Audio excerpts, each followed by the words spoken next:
Supercrack Estrella presenta. La gran mancha roja aparece en Júpiter y esa noche Giuseppe Tartini pactó con el diablo. Quiero pensar que mientras esto ocurría en esa misteriosa noche del año 1713, donde Tartini reta a Satanás a tocar algo mejor de lo que él hace el violín, le demuestra a Satanás tocando el violín su virtuosismo y destreza. Satanás sentado a los pies de Tartini sonríe, y mira a Tartini, coge el violín con fuerza y empieza a tocarlo. Tartini queda extasiado ante tanta belleza, mientras en el planeta Júpiter se forma una extraña mancha roja. Satanás toca con devoción mientras la mancha de Júpiter crece a cada sonata de violín, a cada acorde, en pleno éxtasis con las cuerdas del violín. La mancha de Júpiter crece en proporciones bíblicas, como si Satanás y Júpiter estuvieran sincronizados por una misma cosa, como si fueran una misma cosa. Júpiter se extiende en una mancha roja, hasta que Satanás deja de tocar el violín.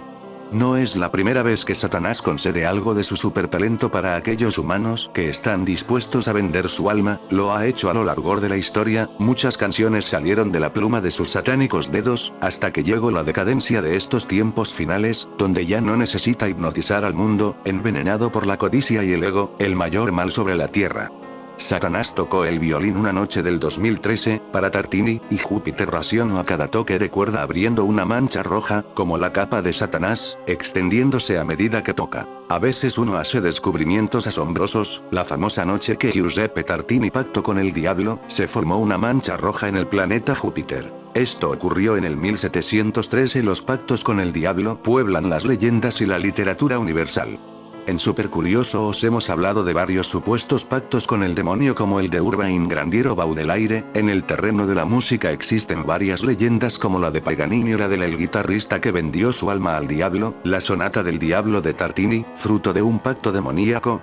En ese año satánico donde se compuso esta sonata de violín del diablo, también tuvo su cuadro lleno de misterio. Hablamos del mismo año 1713, será el cuadro también obra del diablo. Este curioso lienzo de 125 x 106 centímetros, que se encuentra en el Palacio Real de Aranjuez, es obra de un tal Felipe de Silva, y está probablemente fechado hacia 1713. Su valor artístico es ciertamente escaso, pero su análisis iconográfico resulta de lo más interesante. El título completo es El rey Felipe V de España, la reina María Luisa Gabriela de Saboya y el príncipe Luis Niño matando al dragón de la herejía delante del monasterio de El Escorial.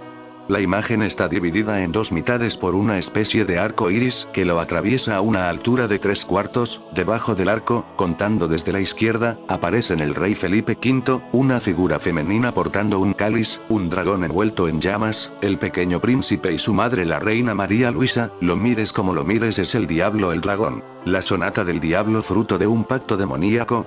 En el caso de Niccolò Paganini, cuenta la leyenda que el diablo le ofreció a cambio de su alma una habilidad extraordinaria como violinista. La sonata que hoy nos ocupa fue compuesta por otro músico insigne, Giuseppe Tartini, en 1713. La particularidad de esta pieza, conocida también como el Trino del Diablo, fue expuesta por el propio Tartini.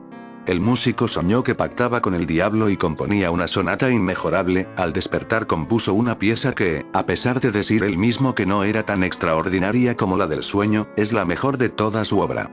¿Pactó realmente con el diablo y lo disfrazó de sueño? ¿Quiso crear una polémica en torno a su obra para darle fama? Lo que sí que consiguió es que se tejiera una leyenda a su alrededor y que la sonata para violín en sol menor pasara a ser conocida popularmente como la sonata del diablo o el trino del diablo. Estas fueron sus palabras, recogidas por el astrónomo francés Jérôme Lalande en su libro Voyage d'un François en Italie. Una noche, en 1713, soñé que había hecho un pacto con el diablo y estaba a mis órdenes. Todo me salía maravillosamente bien. Todos mis deseos eran anticipados y satisfechos con creces por mi nuevo sirviente. Ocurrió que, en un momento dado, le di mi violín y lo desafié a que tocara para mí alguna pieza romántica. Mi asombro fue enorme cuando lo escuché tocar, con gran bravura e inteligencia, una sonata tan singular y romántica como nunca antes había oído. La mayor tormenta conocida está en Júpiter, y es más grande que la Tierra. Conocida como la Gran Mancha Roja, este fenómeno atmosférico ocupa hasta 40.000 kilómetros de largo por 12.000 de ancho, aunque en los últimos años ha comenzado a disiparse. La tormenta más grande conocida no se encuentra en la Tierra, sino en la atmósfera de Júpiter, el planeta más grande del sistema solar.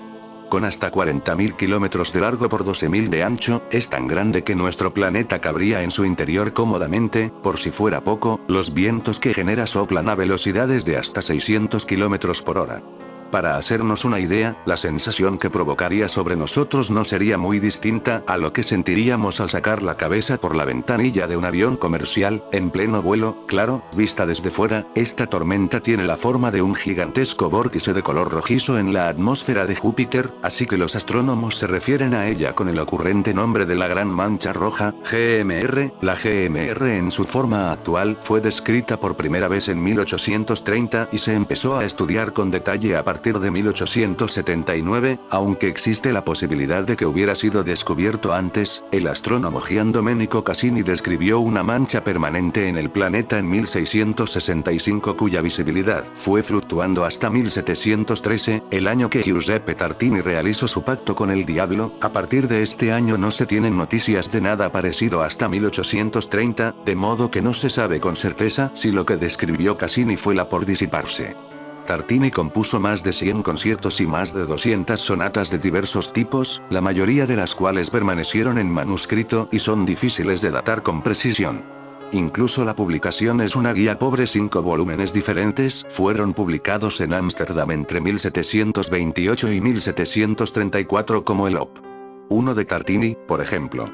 La sonata que conocemos como el Trino del Diablo no se imprimió hasta 1798. Sin embargo, viene con una historia que era actual durante la vida de Tartini, atribuyendo el trabajo a 1713, o 1730, o 1765. Tartini tuvo un sueño en el que imaginaba un trato con el diablo, que procedió a demostrar el mejor solo que Tartini había escuchado. Al despertar Tartini escribió esta música, a pesar de sentir que era tan inferior a lo que había escuchado en su sueño que habría roto su violín y abandonado la música, si tan solo tuviera otra forma de vivir. El violín es enfáticamente el instrumento principal de esta sonata, apoyado solo por una línea de bajo con indicaciones codificadas para las armonías. Esta parte continua habría sido tocada, realizada, por un instrumento de bajo, como el violonchelo, y un instrumento de cuerda, teclado o laúd. El movimiento de apertura es una canción de cuna, su suave insistencia insinúa cosas más oscuras por venir. Sigue un movimiento de bravura crujiente, antes de un lento pasaje que se supone que representa el estado de sueño de Tartini. Esta música lenta se alterna con otro allegro, una variante suelta del segundo movimiento, que incluye el pasaje real del Trino del Diablo, una secuencia ascendente de dobles paradas con el trino en la cuerda superior. El gran violinista Fritz Kreisler, 1875-1962, que también fue un excelente compositor, hizo una edición de la sonata que incluye una cadencia aún más diabólica. Pero no es esta anécdota lo único extraordinario en una vida punteada de extraños y misteriosos sucesos. Un supuesto hijo fuera de su matrimonio que lo habría extorsionado durante casi 40 años, la inexplicable desaparición de su cadáver y el de su esposa del lugar en el que fueron enterrados, las extrañas anotaciones en sus obras, cuyo sentido no se consigue determinar, felice età de lloro, bella inocenza antica, cuando al piacer nemica, non era la virtud y un código personal, a la manera del alfabeto de Leonardo da Vinci, cuyo finalidad se asemejaría a un lenguaje encriptado para proteger ideas, que quizás no serían bien recibidas en vida. Quién sabe si Giuseppe Tartini no está en una de esas nubes de Júpiter tocando la sonata in G minor de Devils Trill. Tartini murió en 1779, siendo admirado por su música aunque incomprendido por sus obras teóricas, siendo enterrado en la cripta en la que yacía su esposa desde un año antes, en la iglesia de Santa Catalina de Padua. Un lugar sobre el que corría un inquietante rumor, que sus tierras tenían la facultad de preservar los cuerpos enterrados en ella. Sin embargo, cuando en 1997 se procedió a un reconocimiento de las tumbas, se encontraron con una sorpresa diferente. En las criptas no estaban los cuerpos del maestro ni su esposa dentro de los ataúdes. Apenas unos fragmentos de cabellos, y unos misteriosos polvos blanquecinos. De lo que ocurrió con los cuerpos y de la razón de que los esqueletos no se hallaran ya allí se han formulado diversas teorías. Estudiantes de medicina que robaban cuerpos para su estudio, uso de ácidos sobre las tumbas para eliminar olores, pero tal vez sea mejor que permanezca en el misterio, para redondear una vida adornada de fantasmas, diablos y misterios atávicos. O quizás los polvos del conde Saint Germain, aquellos que podían resucitar a las personas. El conde de Saint Germain pudo resucitar a los muertos con sus polvos mágicos. En el año que murió Tartini en el 1779. En 1779, tras una vida de aventuras, el conde de Saint-Germain se retiró al ducado de Schleswig, en el norte de la actual Alemania, donde conoció al príncipe Carlos de Hesse-Kassel, un noble que era miembro de varias sociedades secretas y tenía un gran interés en asuntos místicos, como la alquimia, una de las artes que el conde desea dominar. El príncipe le proporcionó un taller en el que ambos trabajaban juntos en la fabricación de gemas y joyas. Fue en este lugar donde murió el 27 de febrero de 1784, dejando tras de sí numerosas composiciones musicales y algunos manuscritos. Otro dato dice que Tartini murió en 1770 en República de Venecia.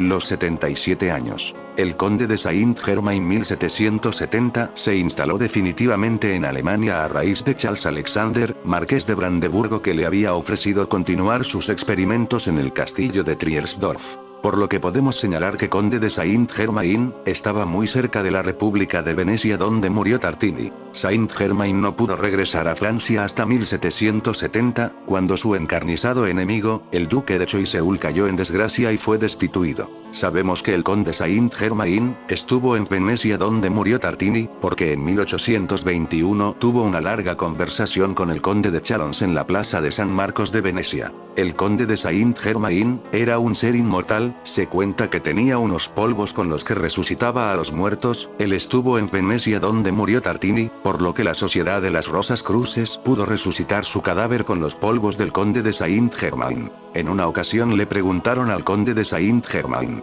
«Soy indiscreto si le pregunto cuáles son sus impresiones de inmortal». El conde de Saint-Germain habla de Venecia en esta conversación. Recordemos, en Venecia murió en 1770 Giuseppe Tartini. ¡Qué pacto con el diablo! No se imagine que nuestra suerte sea digna de envidia, nada de eso. En mi leyenda se dice que yo conocí a Pilatos y que asistí a la crucifixión. Es una grosera mentira, no he alardeado nunca de cosas que no son verdad. Sin embargo, hace pocos meses cumplí los 500 años de edad, nací, por lo tanto, a principios del 400 y llegué a tiempo para conocer bastante a Cristóbal Colón. Pero no puedo, ahora, contarle mi vida. El único siglo en que frecuenté más a los hombres fue, como usted sabe, el 700, y puedo lamentarlo, pero ordinariamente vivo en la soledad y no me gusta hablar de mí. He experimentado en estos 5 siglos muchas satisfacciones, y a mi curiosidad, en modo especial, no me ha faltado alimento. He visto al mundo cambiar de cara. He podido ver, en el curso de una sola vida, a Lutero y a Napoleón, Luis XIV y Bismarck, Leonardo y Beethoven, Miguel Ángel y Goethe, y tal vez por eso me he librado de las supersticiones de los grandes hombres, pero estas ventajas son pagadas a duro precio. Después de un par de siglos, un tedio incurable se apodera de los desventurados inmortales. El mundo es monótono, los hombres no enseñan nada, y se cae, en cada generación, en los mismos errores y horrores. Los acontecimientos no se repiten, pero se parecen. Lo que me quedaba por saber ya he tenido bastante tiempo para aprenderlo. Terminan las novedades, las sorpresas, las revelaciones. Se lo puedo confesar a usted, ahora que únicamente nos escucha el Mar Rojo. Mi inmortalidad me causa aburrimiento. La Tierra ya no tiene secretos para mí, y no tengo ya confianza en mis semejantes, y repito con gusto las palabras de Hamlet, que oí la primera vez en Londres en 1594. El hombre no me causa ningún placer, no, y la mujer mucho menos. El conde de Saint-Germain me pareció agotado, como si se fuese volviendo viejo por momentos. Permaneció en silencio más de un cuarto de hora contemplando el mar tenebroso, el cielo estrellado. Dispense, me dijo finalmente, si mis discursos le han aburrido. Los viejos, cuando comienzan a hablar, son insoportables hasta Bombay. El conde de Saint-Germain no volvió a dirigirme la palabra, a pesar de que intenté varias veces entablar conversación. En el momento de desembarcar me saludó cortésmente y le vi alejarse con 3 viejos hindúes que se hallaban en el muelle esperándole. En otra obra muy famosa se afirma: la existencia histórica del conde se inició en Londres el año 1743. Allá por 1745 tuvo ciertas fricciones con la justicia, pues se había hecho sospechoso de espionaje. Horace Walpole hizo esta observación al respecto: Está aquí desde hace 2 años y no quiere revelar quién es, ni cuál es su origen, si bien confiesa que utiliza un nombre falso. Por entonces se describía al conde como un hombre de estatura mediana, rondando los 45, muy amable y gran conversador. Se sabe a ciencia cierta que Saint-Germain era un seudónimo, porque él mismo dijo en cierta ocasión a su protector, el landgrave de S. Me llamo Santus Germanus, el hermano santo. También se sabe que, tras pasar varios años en Alemania, en 1758, se presentó en la corte de Luis XV. Madame Pompadour nos ha dejado una descripción de Saint-Germain. El conde parecía un cincuentón. Tenía un aire fino, espiritual, vestía sencillamente, pero con gusto. Lucía hermosos diamantes en los dedos, la tabaquera y el reloj. Aquel forastero, aquel desconocido cuyo título nobiliario era muy dudoso y cuyo nombre parecía incierto, por decirlo de alguna forma, supo abrirse paso hasta el círculo íntimo de Luis XV, quien le concedió varias audiencias privadas. Y ese ascendiente sobre el rey fue lo que irritó sobremanera al ministro Choiseul y lo que acarreó a Saint-Germain la desgracia y el exilio. Finalmente se sabe que el conde pasó la última época de su vida en el castillo del landgrave de S, donde murió, según se dice, el 27 de febrero de 1784. Observemos, sin embargo, que esa muerte se produjo durante una de las raras ausencias del landgrave, ocasiones en que solamente rodeaban al conde unas cuantas mujeres fácilmente sobornables. Se conoce su historia entre los años 1743 y 1784, pues bien, busquemos ahora los testimonios de personas fidedignas, que lo conocieron antes o después de esas fechas límite. La condesa de Gergy, embajadora de Francia cerca del estado veneciano, nos da el primer informe. Vio a Saint-Germain en casa de Madame Pompadour y, aparentemente, quedó estupefacta. Según sus propias manifestaciones, recordó haber conocido en Venecia allá por el 1700, a un aristócrata extranjero cuyo parecido con el conde era asombroso, aunque aquel tenía otro apellido. Ella le preguntó si no sería su padre u otro familiar cercano. No, madame, respondió el conde con gran calma, perdí a mi padre hace mucho tiempo, pero viví en Venecia entre fines del siglo pasado y principios de este. Por cierto que tuve el honor de haceros la corte, y vos encontrasteis agradables algunas barcarolas compuestas por mí y que ambos solíamos cantar juntos.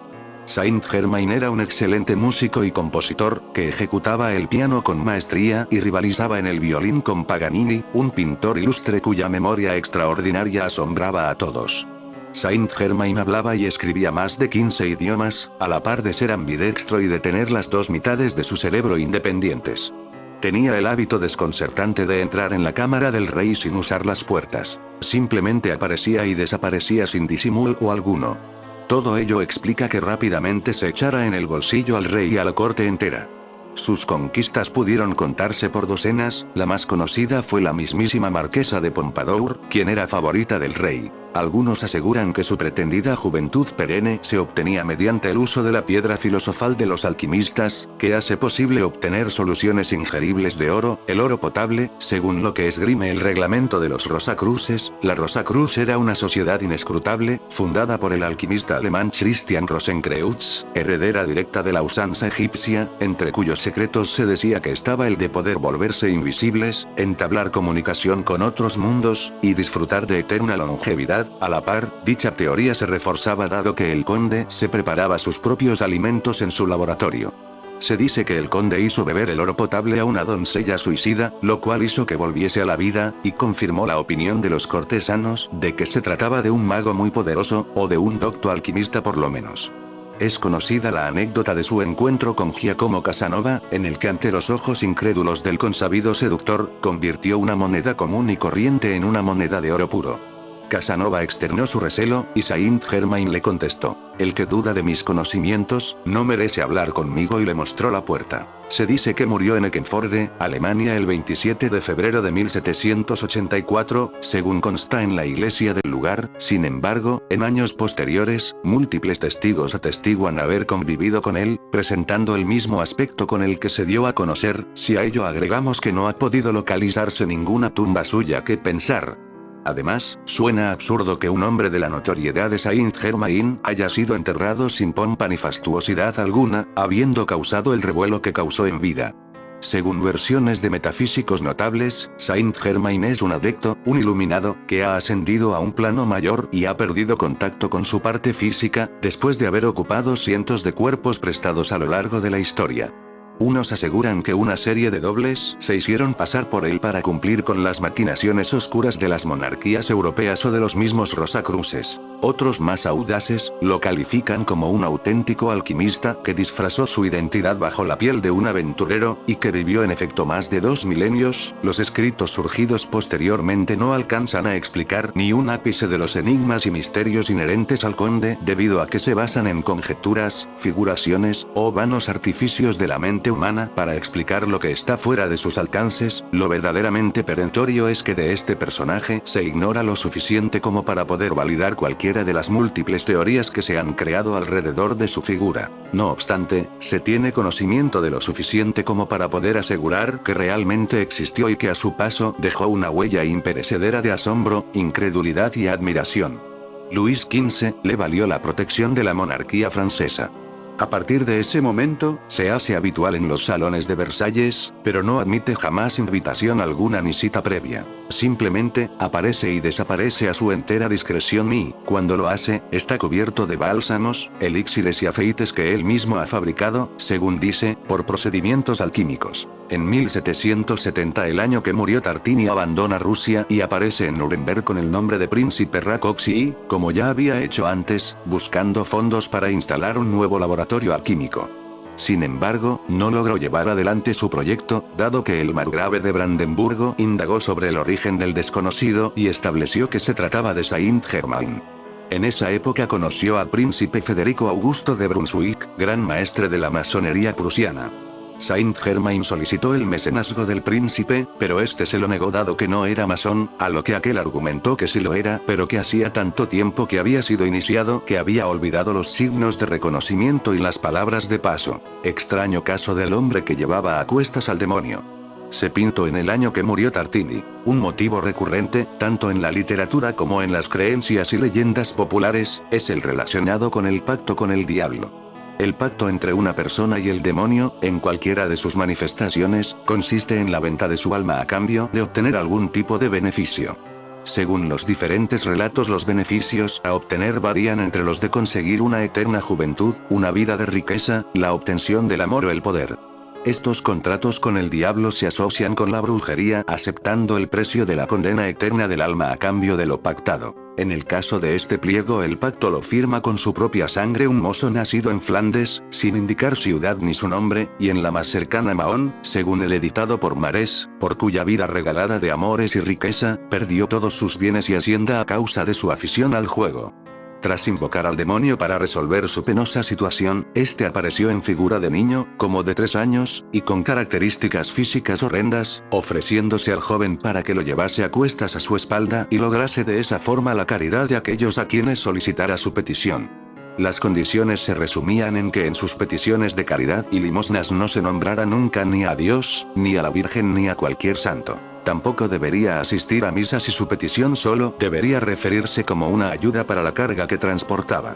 El plazo pactado para esta situación de entrega del alma quedó fijado en 7 años mediante un papel firmado con la propia sangre del joven. El pliego fue impreso en Barcelona por los herederos de Juan Jolís, editores entre los años 1760 y 1770.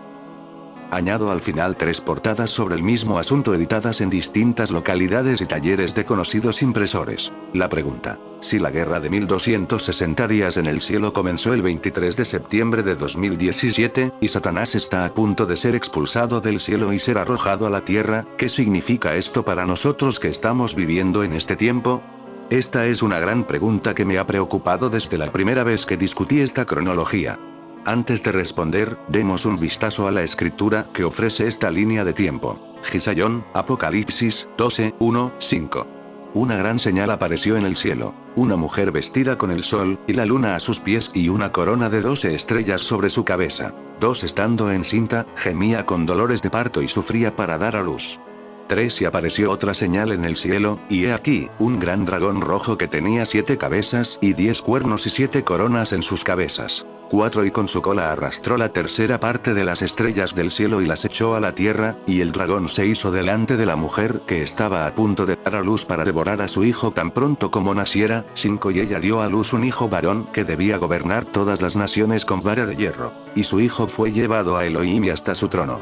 6 y la mujer huyó al desierto, donde tiene un lugar preparado por Elohim, para que la alimenten por 1260 días. El 20 de noviembre de 2016, el planeta Júpiter entró en la zona del torso de la constelación de Virgo, la Virgen.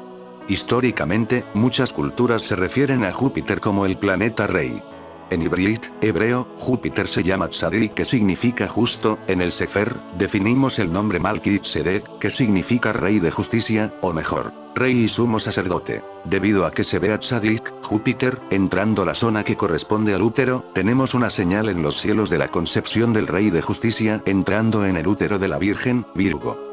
Sin embargo, Juan, mientras estaba exiliado en la isla de Patmos, recibió esta visión en el primer siglo, mucho después del nacimiento de Mashiach. Ahora, después de entrar en el útero de Virgo, al observador le pareció que el planeta Júpiter se movía hacia atrás. Tal movimiento es el resultado de la órbita elíptica de la Tierra, que hace que Júpiter parezca moverse hacia adelante y hacia atrás dentro del útero de Virgo durante un período de 9 meses, 2 semanas y 6 días, es decir, 41 semanas, o 293 días en total, y es la gestación normal o período de tiempo entre la concepción y el nacimiento del desarrollo de un bebé humano. El 9 de septiembre de 2017, Tzadik Júpiter, el signo planetario del Rey Justo, fue dado a luz al salir de entre las piernas de Virgo. 2 semanas más tarde, el 23 de septiembre de 2017, la señal de Apocalipsis 12 apareció en el cielo. La constelación de Virgo estaba vestida de sol, con la luna a sus pies, y sobre su cabeza una corona de 12 estrellas compuesta por 9 estrellas en la constelación de Leo, el león de Judá, y los 3 planetas Mercurio, Marte y Venus. Igualmente cierto, la constelación de Draco, el dragón, se sentó a sus pies preparándose para devorar al niño varón. Una de las dificultades relativas a esta fecha de este señal, tiene que ver con los días de las fiestas de la escritura. El 21 de septiembre de 2017 fue Yom Teruah, Rosh Hashanah, en el calendario judío, no septiembre 23. ¿Cómo es esto relevante a una señal en los cielos? Vayikra, Leviticus 12, 2, 3. Habla a los hijos de Yazarel, diciendo: si una mujer ha concebido y diere a luz un hijo varón, entonces será impura 7 días, según los días de la separación por su menstruación, será impura. 3 y al 8º día circuncidará la carne del prepucio del niño.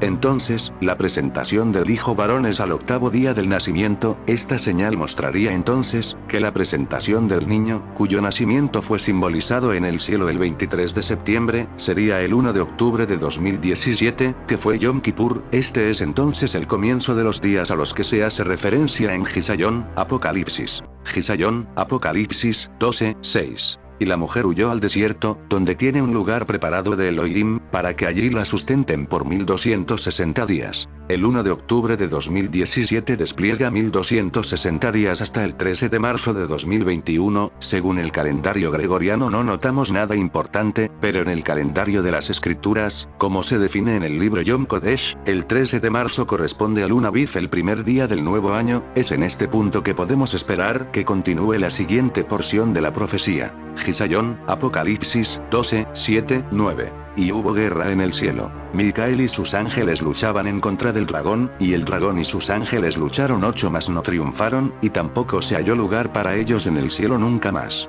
9 Y el gran dragón fue arrojado. Esa antigua serpiente llamada Diablo y Satán, que engaña a todo el mundo, fue echado a la tierra y sus ángeles fueron arrojados con él. Así que es solo después de estos 1260 días que vemos al gran dragón expulsado, quien es identificado como esa serpiente antigua, que es llamado Diablo y también Satanás. La película El ascenso de Júpiter, Júpiter Ascending, de 2015 de las hermanas Wachowski, tiene un significado esotérico y extraterrestre muy profundo. Aunque en la superficie, la película El ascenso de Júpiter puede parecer una simple historia de ciencia ficción, con mucha acción, un poco ridícula y unos efectos especiales decentes. Hay muchos más detrás, ya que sus directoras, las hermanas Wachowski, siempre tratan temas como la religión y el simbolismo en sus películas. Un ejemplo muy claro es la trilogía de Matrix, así que ahora además le añadimos teorías ocultistas y encima extraterrestres. Lo que hace que sea una mezcla explosiva. ¿Tiene el título de la película algún significado oculto? Júpiter Jones, interpretada por Mila Kunis, es una mujer de ascendencia rusa, que trabaja en la limpieza y que siempre cree que tiene mala suerte. Pero ella descubre que su código genético la convierte en una realeza intergaláctica perdida hace mucho tiempo. A un nivel metafórico, el personaje de Mila parece representar a la humanidad dormida, inconsciente de su importancia interestelar. Ella rechaza el significado de su prometedor horóscopo, donde Júpiter es ascendente, de ahí el título de la película. En una interpretación astrológica, un planeta ascendente aparece en la cúspide de la primera casa de la carta natal de un individuo. Finalmente, Júpiter Jones se despierta y se entera que la Tierra es una pequeña parte de un universo habitado por vida inteligente y diferentes seres extraterrestres. Ella además descubre su propio estatus real. Entonces representa al individuo espiritualmente despierto cuya herencia es un derecho de nacimiento divino. Diferencias entre Júpiter y Saturno. Los planetas Júpiter y Saturno tienen un significado esotérico muy específico tanto en astrología como en lo oculto. Podría decirse que representan la dualidad de la lucha divina, entre la luz y la oscuridad, entre Jehová y Satanás. Satanás igual Saturno. Jehová igual Júpiter. Las percepciones de la astrología en el árbol de la vida muestran que Jehová es el espíritu divino de Júpiter, Jove, el padre de los dioses. Jehová traduce el famoso tetragramatón, donde están representadas las letras hebreas que apuntan al trono de Júpiter en el árbol de la vida. El planeta Saturno es muy importante para el ocultismo. Una simple búsqueda en Google arrojará numerosos ejemplos de adoración y simbolismo de Saturno utilizados en el mundo oculto, religioso y corporativo. Originalmente, Satanás no era otra cosa que el planeta Saturno en calidad astrológica y para los egipcios era Set. Los persas, en lugar de llamarlo Saturno o Set, llamaron al planeta Satanás y personificaron al planeta como si fuera una persona. Esto indica que los persas fueron los primeros en inventar la personificación de lo que se llamó Satanás. Más tarde, aproximadamente en la mitad de la era cristiana, los místicos occidentales, al estudiar varias religiones, se aferraron a las enseñanzas persas de Satanás y se incorporaron a la religión cristiana. Antes de eso no había Satanás. Después de esta aclaración, volvamos a la película. En el ascenso de Júpiter, la protagonista es rescatada de los cazarrecompensas intergalácticos que fueron enviados a la Tierra para eliminarla. Ella es sacada del mundo para encontrarse con la familia / corporación de linaje real que gobierna la galaxia, la casa de Abrasax. Los fanáticos de las novelas de Dune pueden reconocer estos elementos muy familiares, con los linajes reales de la casa Atreides, la casa Corrino y la casa Harkonnen, incluso la Spice Melange que extiende la vida. Si bien Júpiter Jones es la heroína de la historia, la familia real de Abrasax parece representar los elementos más saturnianos de la historia. Incluso uno de sus muchos mundos de origen está rodeado de anillos artificiales. Por lo tanto, se desarrolla una confrontación clásica, una especie de viaje del héroe, que se asemeja a las influencias astrológicas y ocultas de Saturno y Júpiter, tal vez iluminando un camino que finalmente conduce hacia la meta espiritual que a menudo se denomina ascensión. Las fuerzas del tiempo juegan un papel muy importante en el ascenso de Júpiter, porque, como confiesa un personaje, el tiempo es el bien más preciado, el premio por el que luchan estos extraterrestres es la inmortalidad, y los extremos que están dispuestos a hacer para lograrlo son increíblemente siniestros. Después de aclarar lo importante que es el planeta del título de la película, ahora hay que hablar sobre los extraterrestres. Uno de los ejemplos más claros de una narrativa ovni moderna en la película es la representación estilizada de los extraterrestres grises que intentan capturar y matar a Júpiter Jones. En una escena de la película El ascenso de Júpiter, ella está confinada en una cama de hospital mientras intentan realizar algún tipo de procedimiento médico, un claro guiño al fenómeno de la abducción. Estos seres exhiben la capacidad de ocultarse a sí mismos con invisibilidad, aparentemente moverse a través de las paredes, así como cambiar o alterar la percepción de un testigo humano para que olviden rápidamente lo que han visto. Estas descripciones se ajustan a innumerables historias de secuestrados por extraterrestres y denunciantes del gobierno en la sombra. Los relatos de seres reptilianos o serpientes impregnan la mitología de casi todas las culturas antiguas del mundo. Hay relatos con miles de años que describen a estos reptiles subterráneos, terrestres y extraterrestres como algunas de las criaturas más viles del universo. A menudo se los retrata como una raza jerárquica de sangre fría de guerreros feroces, genetistas supremos e invasores carnívoros. Cabe señalar que hay varias civilizaciones que también afirman que existen grupos benevolentes de grises y reptilianos en el universo, al igual que existen seres humanos tanto buenos como malos. La película mezcla muchos conceptos interesantes sobre creencias populares que se pueden encontrar en internet. Los reptiles de El ascenso de Júpiter son retratados como guerreros con alas, sirven como asesores y secuaces del villano Balaam Abraxas. Algunos relatos antiguos afirman que los reptilianos alados se consideran realeza, genéticamente superiores a una casta inferior de reptiles sin alas. Esta película elige retratar ambas características de la especie: la predisposición hacia las líneas de sangre reales y un temperamento extremadamente agresivo. Los extraterrestres humanos de El ascenso de Júpiter son de la casa real Abraxas y sus mundos sirvientes, supuestamente representan parientes genéticamente superiores de la humanidad de la Tierra, son prácticamente inmortales y tienen la tecnología para teletransportarse a voluntad. Estos progenitores reales de la Tierra podrían ser los Anunnaki de Secharia Sitchin, los dioses sumerios que según él crearon a la humanidad. Podrían ser una raza nórdica de extraterrestres, los dioses de la leyenda atlante que idealizaron los nazis de Hitler, o podrían ser los señores supremos de la quinta densidad del Imperio Grupo de Orión, como se describe en el material Ra. Varias especies de grises y reptiles también pueden ser miembros de este Grupo de Orión, un consorcio de extraterrestres y extradimensionales negativos, de servicio a sí mismos. El tema de los Anunnaki se puso muy de moda hace unos años, y no es de extrañar que haya referencias en la película. Estilísticamente, la casa de Abraxas tiene un parecido sorprendente con los señores del sistema alienígena de la franquicia de películas y televisión Stargate, que se adornaban con el lujo del antiguo Egipto. Además les gusta hacerse pasar por dioses, utilizando una élite para gobernar a las masas. Afirman haber sembrado la humanidad y, por lo tanto, según ellos son nuestros verdaderos dioses creadores. Un imperio controlado genéticamente. Channing Tatum interpreta al guerrero híbrido genético, Kane Wise, de quien se nos dice que tiene una mezcla de ADN canino para convertirlo en un luchador mejor y presumiblemente más obediente. Aparentemente, también tenía alas antes de ser expulsado de las Fuerzas Armadas Intergalácticas, algo así como si un ángel hubiera perdido sus alas. Aunque en vez de seres divinos, se trataría de diferentes castas de trabajadores esclavos, que en esta galaxia son creadas y mantenidas genéticamente. El Antiguo Testamento, por ejemplo, habla de los hijos de Dios que se cruzaron con las hijas de los hombres para crear la raza híbrida, los Nefilim. Tablillas de arcilla sumerías de 4000 años, encontradas en Irak a mediados del siglo XIX, cuentan una historia similar. Estas tablas hablan de una raza de dioses de otro mundo que trajeron conocimiento avanzado al planeta y se cruzaron con humanos para crear líneas de sangre híbridas. Durante siglos, el gobierno por linaje y la herencia genética han sido de vital importancia para las familias reales y aristocráticas, la élite iluminada de nuestro mundo. Según se dice, los 44 presidentes de Estados Unidos han llevado al poder linajes reales europeos, además 34 han sido descendientes genéticos de una sola persona, Carlomagno. También hay espacio para los vampiros. En un momento de la película El ascenso de Júpiter, la protagonista pregunta en broma si los Abraxas son un clan de vampiros. Este momento improvisado ilustra profundamente el tipo de relación que la casa Abraxas mantiene con el resto del universo, ya que literalmente chupan la vida.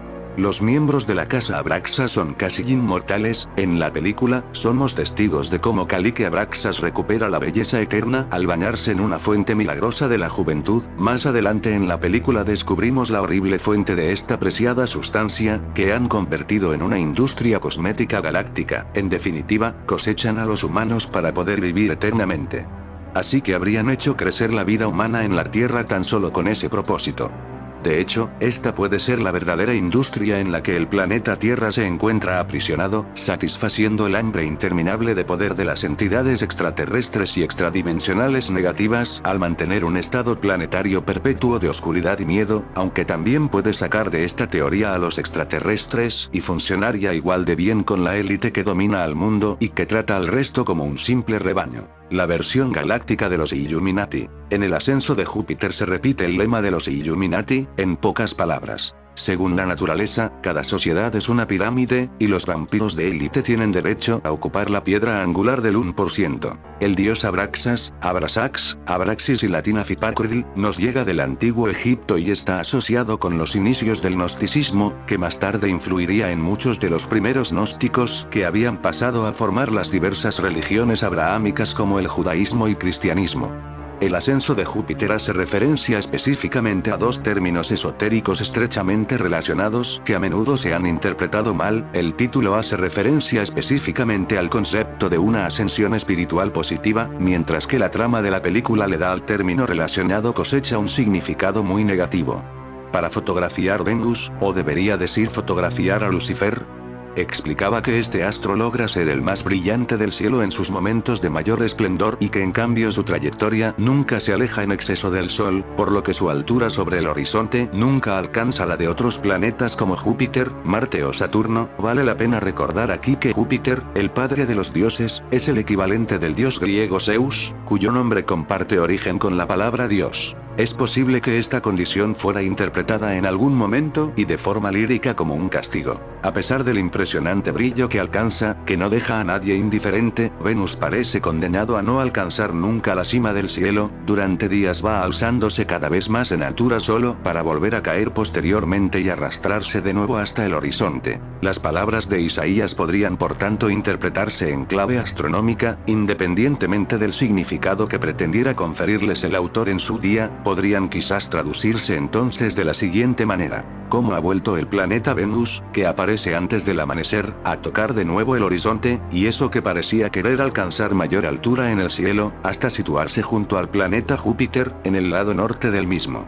De hecho, de ser ciertas estas referencias astronómicas, podrían servir en principio para intentar datar las propias palabras de Isaías. La interpretación poética de Virón. Volviendo a la referencia del Caín de Virón, ahora se entiende con mayor claridad la misma. Ada, la mujer de Caín, reconoce la seducción que le causa la imponente hermosura del planeta Venus en su esplendor, asimilable a Lucifer. Lucifer, por su parte, le insta a adorar a ese astro, es decir, a adorarle a él mismo, como brillante líder de la hueste celestial o príncipe de los demonios, algo a lo que Ada se niega. Virón, a lo largo de su delicioso texto, logra de múltiples maneras otorgar a la figura de Lucifer un halo de seducción, confusión y rebelión que hubiese sin duda sorprendido y quizás escandalizado al mismo San Jerónimo. Su Caín es sin duda una lectura imprescindible. En ese año satánico donde se compuso esta sonata de violín del diablo, también tuvo su cuadro lleno de misterio. Hablamos del mismo año 1713, será el cuadro también obra del diablo. Este curioso lienzo de 125 x 106 centímetros, que se encuentra en el Palacio Real de Aranjuez, es obra de un tal Felipe de Silva y está probablemente fechado hacia 1713. Su valor artístico es ciertamente escaso, pero su análisis iconográfico resulta de lo más interesante. El título completo es El rey Felipe V de España, la reina María Luisa Gabriela de Saboya y el príncipe Luis Niño matando al dragón de la herejía delante del monasterio de El Escorial. La imagen está dividida en dos mitades por una especie de arco iris que lo atraviesa a una altura de 3/4. Debajo del arco, contando desde la izquierda, aparecen el rey Felipe V, una figura femenina portando un cáliz, un dragón envuelto en llamas, el pequeño príncipe y su madre la reina María Luisa.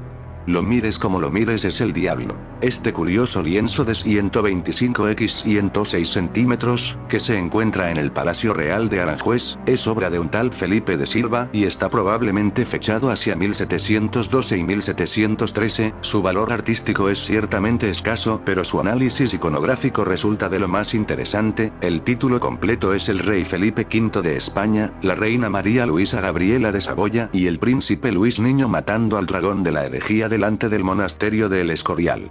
La imagen está dividida en dos mitades por una especie de arco iris que lo atraviesa a una altura de 3/4. Debajo del arco, contando desde la izquierda, aparecen el rey Felipe V, una figura femenina portando un cáliz, un dragón envuelto en llamas, el pequeño príncipe y su madre la reina María Luisa. El rey va vestido según la moda de la realeza francesa, con casaca roja ribeteada de oro, banda azul, pañuelo anudado al cuello y amplia peluca, lo que hace referencia a su origen como duque de Anjou antes de haber sido elegido heredero de la corona de España. Felipe está pinchando con una espada al dragón, mientras señala con una mano el cáliz que trae la mujer situada a su espalda. Esta figura es una alegoría de la fe, que se muestra con sus atributos característicos. Una venda en los ojos, la fe es ciega, y un cáliz del que asoma una hostia consagrada, alusiva al misterio de la Eucaristía. En el centro se encuentra el dragón, que desde tiempos medievales se utiliza como una representación de lo demoníaco. En este caso su significado es aún más evidente porque está pisoteando cálices, crucifijos y otros elementos de la religión católica mientras se se consume entre llamas. A continuación aparece el príncipe Luis I aproximadamente a la edad de 5 años. Viene ataviado con un manto de armiño, un bastón de mando y la orden del toisón de oro, en clara referencia a su papel como futuro sucesor del trono de España. El príncipe imita a su padre en la actitud de pinchar al dragón y aparece protegido por su madre la reina María Luisa, que apoya los brazos sobre sus hombros. El fondo de la escena es un paisaje montañoso en el que destaca, en mitad de toda la composición, el monasterio de El Escorial, por encima del cual asoma un sol naciente que parece coronar la cúpula principal. La escena superior es una gloria celestial en la que se distinguen 3 figuras. La figura de la izquierda es un anciano cardenal acompañado de un libro y un león, atributos iconográficos característicos de San Jerónimo, que es uno de los 4 padres de la Iglesia occidental. La figura de la derecha es un hombre tonsurado y vestido como diácono, que sujeta una palma en una mano y una parrilla en la otra. La palma es un objeto que llevan habitualmente los santos mártires y la parrilla es el símbolo particular de San Lorenzo, porque durante las persecuciones del emperador romano Valeriano fue condenado a morir asado sobre unas brasas. La inclusión de estas 2 figuras en el cuadro tiene sentido porque El Escorial era un monasterio de la Orden de los Jerónimos y estaba consagrado a San Lorenzo. En el centro de la gloria celestial aparece, finalmente, una estatua vestida de la Virgen María coronada y rodeada de ángeles. El mensaje del cuadro puede resumirse de la siguiente forma. La nueva dinastía Borbón, de origen francés, que heredó el trono de España tras la muerte del último rey Habsburgo, Carlos II, se presenta como defensora de la verdadera fe católica, dando muerte al dragón de la herejía. Esta responsabilidad, identificativa de los Habsburgo, es igualmente asumida por los 2 primeros Borbones, Felipe V y Luis I, y es llevada a cabo delante del monasterio de El Escorial, que es por encima de todo el panteón real de la monarquía española. Se pretende así legitimar la transición de una dinastía a otra, tanto desde el punto de vista religioso como sucesorio y político. Se trata, pues, de una obra de propaganda política, que sirve para justificar la idoneidad de la sucesión borbónica en el trono de España. Tiene lógica, además, que la fecha del cuadro se cifre en torno a 1712 y 1713 cuando la última fase de la guerra de sucesión llegaba a su fin y Felipe de Anjou ganaba enteros para su definitiva coronación. El conflicto había enfrentado a los Borbones de España y Francia contra la gran alianza formada por Inglaterra, Holanda y Austria, que quisieron proponer un candidato alternativo al trono español para mantener el equilibrio de poder en Europa. El cuadro enfatiza el papel de Felipe de Anjou como defensor de la religión católica frente a la herejía protestante, encarnada aquí por el dragón, pero en última instancia alusiva a las potencias protestantes que lucharon contra España. Que Felipe V dé muerte al dragón en un escenario con semejante carga simbólica significa que ha vencido en la guerra de sucesión y está legitimado para gobernar. Felipe V nos trae de cabeza curiosidades en torno al mítico cuadro del monarca. En Játiva no termina la historia sobre Felipe V y sus cuadros invertidos, hay muchos más ejemplos. Recordemos que los satanistas invierten siempre las cosas. Hablar de la batalla de Almansa, y en concreto de Felipe V, es hablar de uno de los capítulos más importantes de la guerra de sucesión en España, más aún si nos referimos a su relación con la historia de la ciudad vecina de Játiva en Valencia, conocida por ser destruida, arrasada y envuelta en llamas en junio de 1707. De ahí el nombre de cómo llamaron a sus habitantes, los Socarrati, a los vecinos combatientes los Maulet, que fue como los llamaron después de aquel trágico suceso. Játiva pasó a llamarse Nueva Colonia de San Felipe. Todos estos hechos desembocaron en un profundo sentimiento antimonárquico. Prueba de esta convicción contra los Borbones es el cuadro de Felipe V colocado invertido en un museo de la localidad. Durante toda su historia, este cuadro de 1719 ha permanecido en una sala del Museo Arqueológico y Bellas Artes de Játiva, el Almodí. Desde 1940 el cuadro está invertido por orden del conservador del museo. En aquel momento así sigue hasta nuestros días. Desde hace unos años se encuentra en la Casa de la Enseñanza, nuevo Museo de Bellas Artes. El cuadro es un óleo de José Amorós, acompañado por otro de su sucesor, su hijo Luis I, que solo reinó 7 meses. Murió con 17 años. A estos 2 lienzos se han añadido en la actualidad diferentes versiones como un cuadro con cabeza de tigre y la cabeza invertida de Felipe B con la leyenda a la guerra, también escrito al revés. Otro nos muestra una imagen moderna con el torso en posición normal y la cabeza encima del revés, cuya leyenda también está escrita del revés. 5. Pilev. Con relación a Játiva, nos encontramos un cartel de las fiestas de 2016 con la cabeza invertida y una llamarada que recuerda la crema. Entre muchos libros escritos sobre Játiva se encuentran dos con la imagen invertida en la portada, Tiestefok y la Cremade Xàtiva.